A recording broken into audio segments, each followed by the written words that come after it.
তো ফাইনালি দিল্লী আহি পালো আৰু আমাৰ হল এটো ৰুমত আমি থাকিম মেইন নহয় না নহয় yes আহি গলো ফাইনালি আৰু মেইন কথা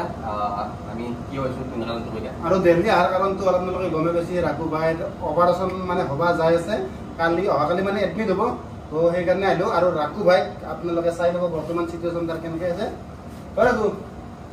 ওকে আহি গলো তো আমাৰ বৰ্তমান চুলি তুলি খুলে দিছি তো বৰ্তমান কি হল হেৰি আমাৰ ইয়াৰ নামটো কি আছিল মামা ঠাকুৰ নতুন নাম এটো তো মামা ঠাকুৰৰ অপাৰেশ্যন মানে অহাকালি হ'ব কালি এডমিট হ'ব পৰহিদিনা অপাৰেশ্যন হ'ব আজলত টেষ্ট কিবা কিবা সাৰে কৈছি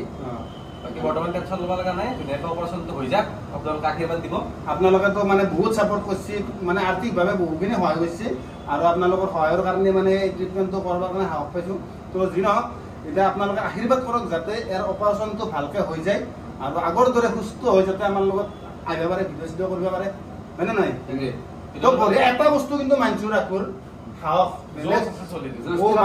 তাৰ মানে মাজতে এনেকুৱা কাহিনী হৈছে ইয়াৰ অপাৰেশ্যন হৈ নহয় দিল্লী আহিছে মানে অপাৰেশ্যন মানে সিদ্ধান্ত হৈ গেল যে নহয় অপাৰেশ্যনটো তাৰ পাছত আৰু বেলেগ হস্পিটেলত গেল মানে তাৰ তথাপি অপাৰেশ্যন নহয় বুলি কোৱাৰ পাছত ই মানে ভয় কৰা নাই তথাপি হাঁহি আমাক ফোন কৰে মানে পাগলা হৈ গৈছে কি কম আৰু হয় না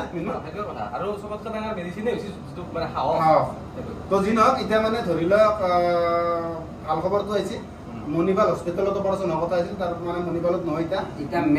মেক্স হস্পিটেলত হ'ব পত্তাৰগঞ্জ আৰু যেহেতু ট্ৰিটমেণ্টটো অলপ দীঘলীয়া হ'ব গতিকে এইটো ধৰক অপাৰেশ্যনটো ভাবিছোঁ বহুত কেইদিন মানে ইয়াতে ধৰক মানে ডক্টৰৰ আণ্ডাৰত থাকিব লাগিব আৰু ছাৰ আমাৰ অসমৰে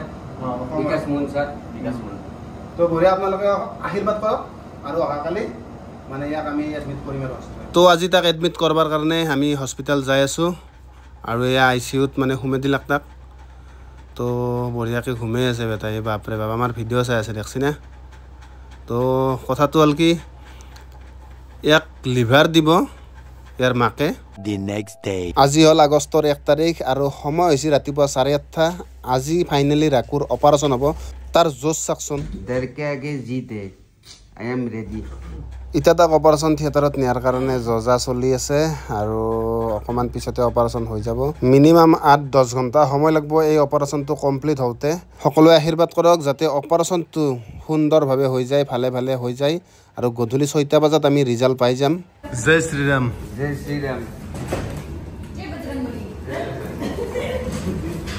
আচলতে সি ইমান সাহসত আছে মানে আমাকো নাৰ্ভাছ হ'ব দে নাই গধূলি 6টামান বজাত ৰিজাল্টটো পাই যাম আপোনালোকক জনাই আছোঁ